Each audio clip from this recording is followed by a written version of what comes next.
Good morning, YouTube. This video series is going to be how I colored this picture out of Garden Paths and Forest Trails. They're two different books, but they have a lot of the same pictures, and one allows you to do Facebook banners, the other doesn't. Amazing books, very well made. I will post a link to my recent review for this book, but I colored this page and a lot of the people in our Facebook group really enjoyed it and want me to do a video tutorial on how I colored it. So what I'm going to do is do a small series where I color it section by section. So this video I'm going to show you how to color this flower right here on the left. Pardon me if I have to clear my throat. The Georgia pollen is killing me this week, so I apologize for that. I'm going to go ahead and get started on this. Let me zoom in for you guys. Okay, I think I got it. So, for this first flower, I use peacock green, dark green, yellow chartreuse. This is on the leaves. And for the actual petals, I will use hot pink. And I'm also using a blender pencil this time instead of my blending medium that I so much love. It's Winsor Newton blending medium with paper stumps, but this time I'm going to use the pencil because a lot of people don't have that. So to start on the leaves, peacock green, dark green, yellow chartreuse. Now I lay down, the first thing I do is lay down the lightest layer I can get of the peacock green. And I went ahead and did that just to save some time on the video. And so I'm going to start with this leaf below and show you how I got this look right up here. I think I forgot to go ahead and push that down. Okay. Sorry about that. I got interrupted on the first video I did that was showing you how I did this leaf. So I was a little frustrated. So what you're going to do, sharp pencil, is do your lightest layer you can here. And then you're going to start at the base, and I do this on the base and the tip, but the important reason to get the base is because these leaves are overlapping, so it creates that shadow that this leaf is in front of this leaf and gives it a more realistic effect or look. So I come in, and with a medium pressure, not a real hard pressure at first, I go ahead and add another layer on top of that light layer. Again, I'm not pressing hard at all. I'm going to leave this center right here lighter because that's where I'm going to add this yellow chartreuse. So as I come up, I lighten it up and kind of fade to that center.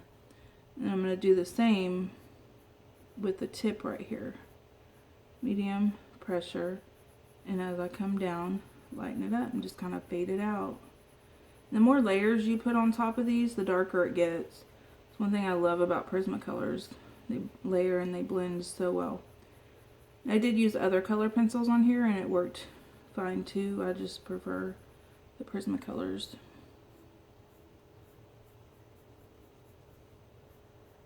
You want to try not to have hard lines, and that's the goal here, is to have a smooth fade. So after I do the medium pressure, I'm going to come in and still with some medium pressure, kind of medium to a little hard. I'm going to start back up with the tip and do the same technique. As I come down toward the center, I get lighter. And I don't bring it all the way out. And you can see how it creates dark to medium to light to the lightest.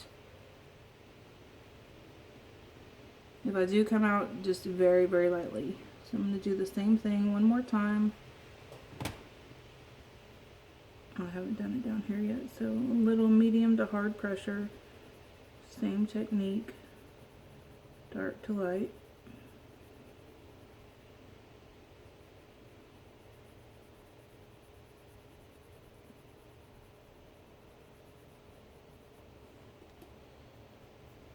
A lot of people just really like this look, the kind of more textured look, instead of using the pencil, the blender pencil, to smush that pigment down into the tooth of the paper. by tooth, I mean the hills and valleys. And I guess that's how a lot of people know it is hills and valleys, and that's because your paper is not 100% smooth. So when you're using your color pencil lightly over that, you're actually skimming over the hills and valleys that are in the paper, and that's what leaves the white. And then if you go in with a color pencil or a blender medium, what you're doing is actually smushing that down into the tooth, and it brings out the vibrancy of the color pencils, and it just makes it look, I guess, a little bit more like marker. So after you get that down, you're going to come in with your yellow chartreuse, and you're just going to go over that top layer lightly. You don't have to press hard, just lightly come over, and it gives it a different color. It adds that yellow in the leaf that everybody seems to really like. I've also used different color browns on top, and I'll do that over here. I'll show you guys. Not this video, but probably the next.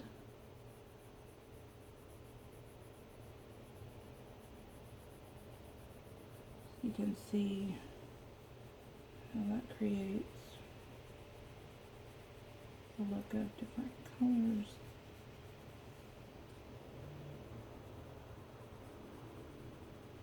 And then third, I come in with my dark green, and this is kind of important. This is where you use your dark green out here, and I did bring it in at the very, very tip, but it creates that look of one leaf being on top of another.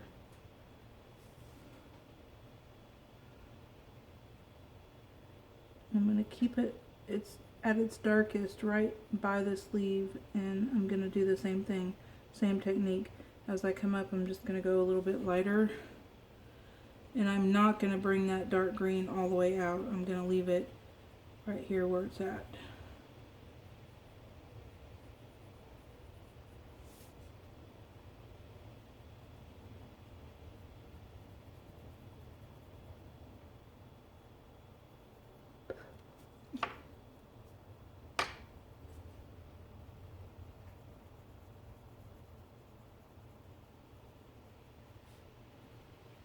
You can see how the three colors combine. Now at this point you can either leave it like that, or you can come in with your blender pencil, and I'm using the, I don't know how to pronounce it, but it's Knoor, and it's a Polycolor, and I think it's basically the same, but just from using it, it's not as waxy as the Prismacolor blender, which I prefer less waxy. Some people, it just doesn't even bother. I'm not saying that pencil's bad or anything like that. It's perfectly fine for doing this. So again, this is smushing that pigment into the hills and valleys of the paper. And it's giving it a more smooth, vibrant look. And out there in the real world, we do have leaves that are shiny and smooth and vibrant, and then we have leaves that have a lot of texture. And I'm going to do some of that over here later, where I colored in and I don't use the pencil.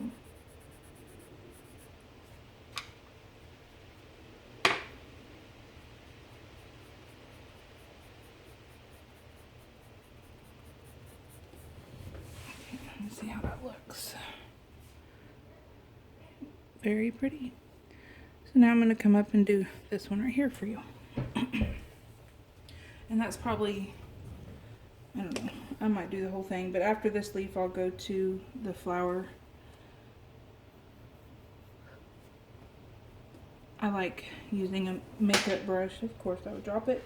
I like using the makeup brush to wipe off dust or erasers, or you know, whatever. Sometimes when you color, it creates a little bit of dust or pigments fall. So I like to use this brush instead of my finger to wipe it off so there's no smudging. Same technique. Medium pressure on top of the light pressure from the end here and the tip, and as you go toward the center, you lighten up that pressure to create the fade. And I'm leaving that center light for the yellow.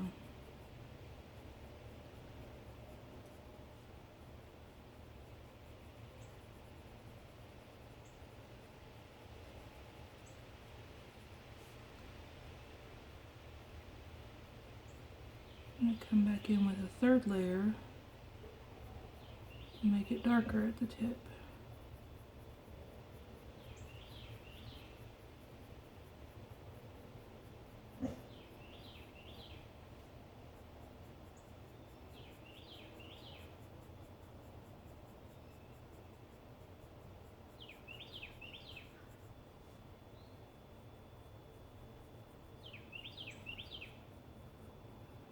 Now if you get to a point where you're adding this darker pressure and you know you're going to add another layer on top, but you feel like it's becoming waxy and you won't be able to, then you just kind of want to lighten up that pressure and back off a little bit. Devasita, stop.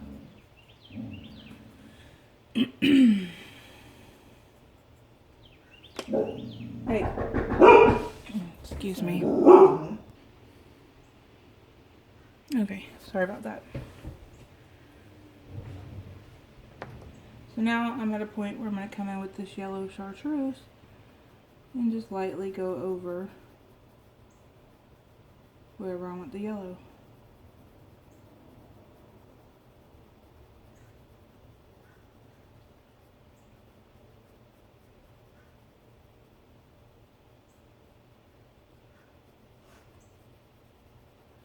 And if you want this leaf to be a little brighter, you can apply more pressure.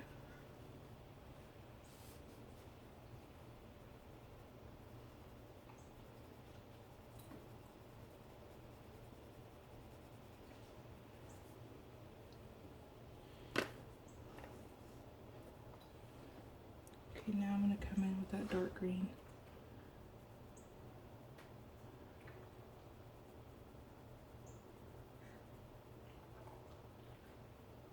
Hard pressure right here.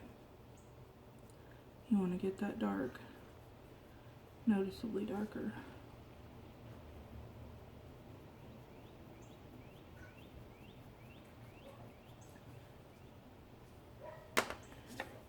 Now I'm going to come in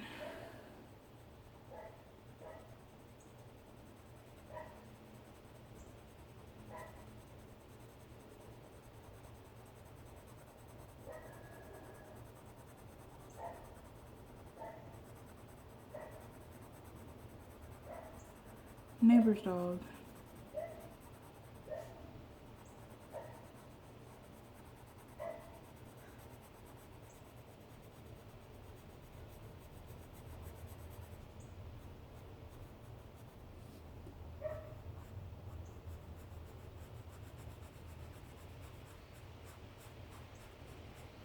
When you use this or a blender pencil, tends to create a little bit of mess here.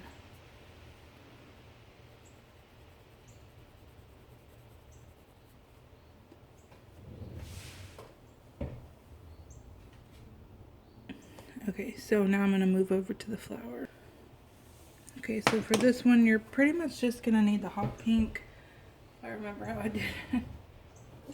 Pretty sure it's hot pink. If not, you can use the same technique with any color that you want on this flower. So I'm going to come in and I'm going to leave, you know, I'm going to do pink on the tip and fade it out, but I'm going to leave these areas white. Let me see if I can pull this in and give you a look. So it's going to look like that. Again, I start with light pressure and I come out from the tip light as possible because you're going to want this to really fade softly into that white so you don't have a real hard, super hard line. Same technique as with the leaves. You start at the tip and fade it out. You don't want to fade it all the way to the where you kept it at its lightest point unless you're wanting to bring it down more because you want that to stay light. So then I'm going to come in at my tip with harder pressure, just at my tip, and fade it out a little bit. I want that to come down a little more. Come in with dark pressure just at the very tip. Or hard pressure, sorry.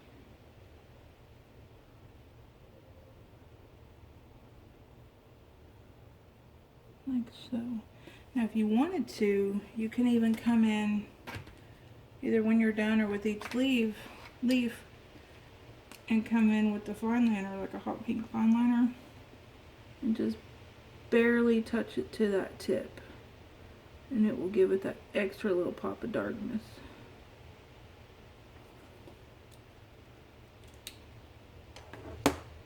And this takes patience. I mean, you might think you have that leaf perfect, and then when you come over here and do this leaf, you might actually pull it down more and then discover you want to, you know, come down further with that to give it a more unified look. I actually did that quite a bit on the other one.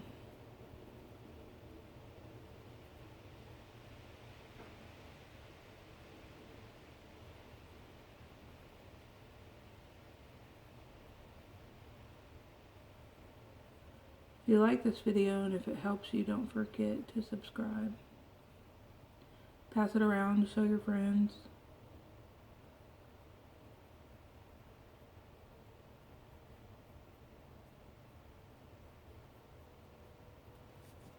And I'll put a link in the description box to our Facebook group page. A lot of lovely people over there. Very helpful people. Lots of different techniques and ways to do things. And, you know, we post all of the reviews that I do on the Facebook page, as well as a lot of tips and color charts, pastel charts, you name it, blank charts to fill in your colors, blank blending charts. Oh, see, did you see what I did there? Wasn't paying attention. I brought that pink all the way back where I want it to stay white. I need to stop talking when I color.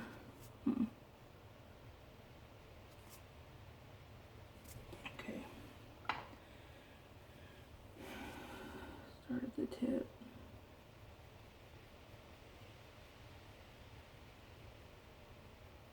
And I'll put a link to the review of this coloring book and the actual book itself in case you want to purchase it.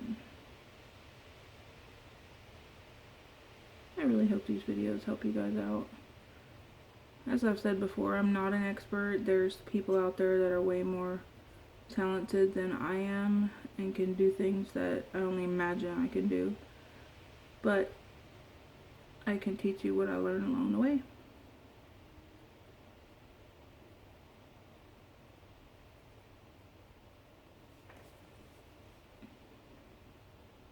There's a ton of YouTube videos out there that teach you how to do different technique.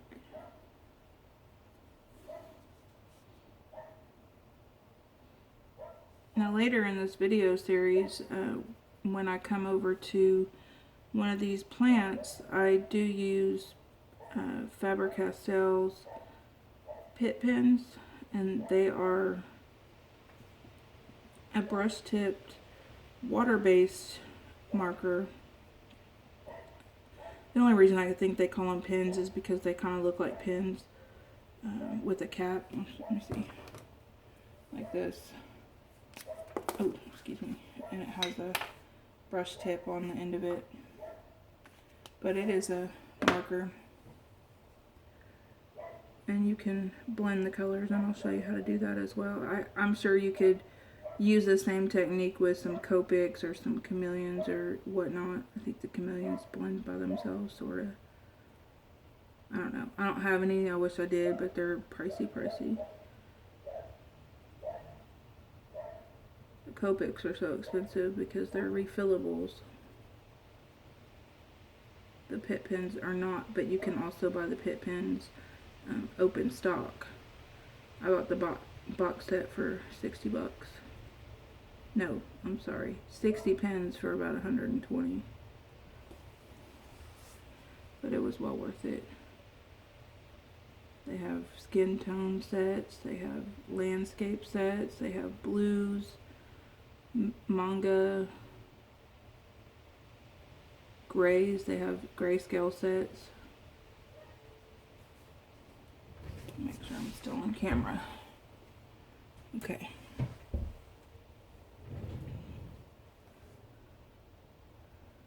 And again, you can choose your colors. You don't have to use hot pink. You can use purple, blue, whatever floats your boat.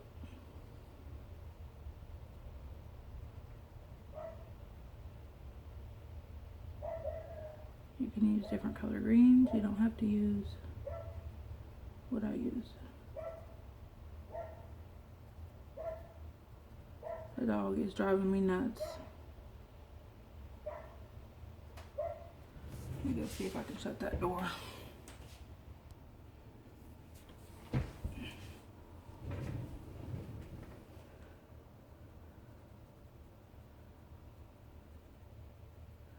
So you guys get the basic feel of what I'm doing here.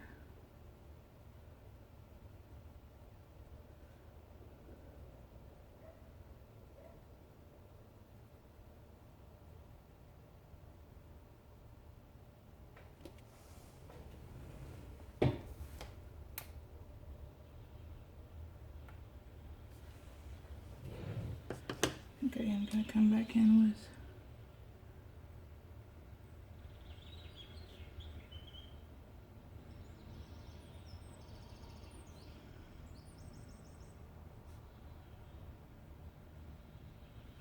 you want to be careful if you're doing things like this so that you don't come out too far, because you when you add the fine liner on top of it, it's kind of hard to, you can't blend that hard line.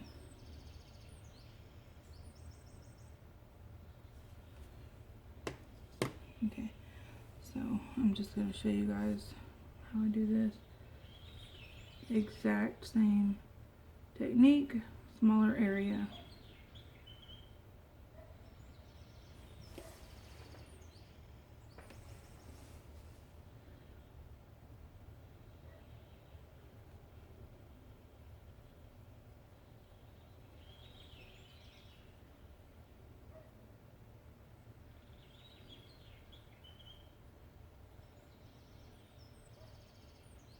I suppose if you wanted to create a more layered look than what I'm doing right here, you could probably come in with the really light gray and go up underneath there.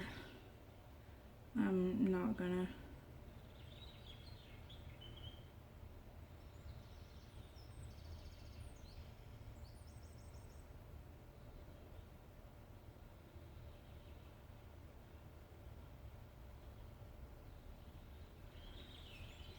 Now on my flower, I did not use the blender pencil. Just on the leaves.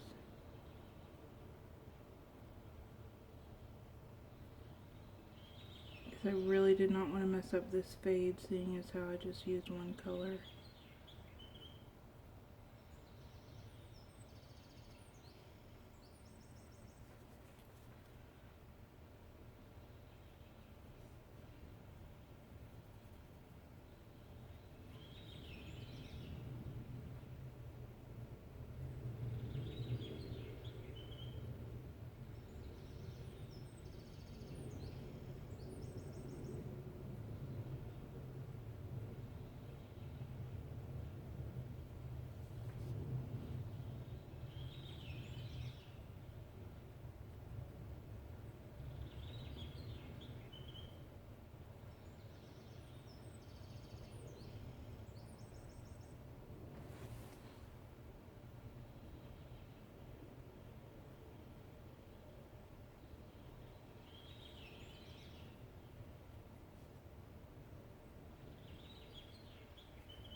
Okay, I'm gonna come in with my Staedtler Triplus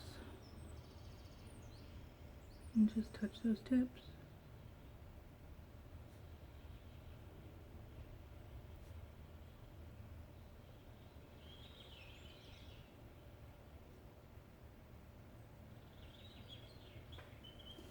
Just like that. And with that, I believe I'm going to stop because that shows you the basics of how I did that flower. And I will show you one more time the outcome of that flower. Voila. Let's see.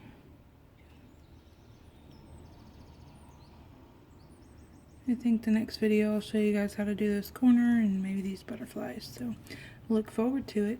Bye guys.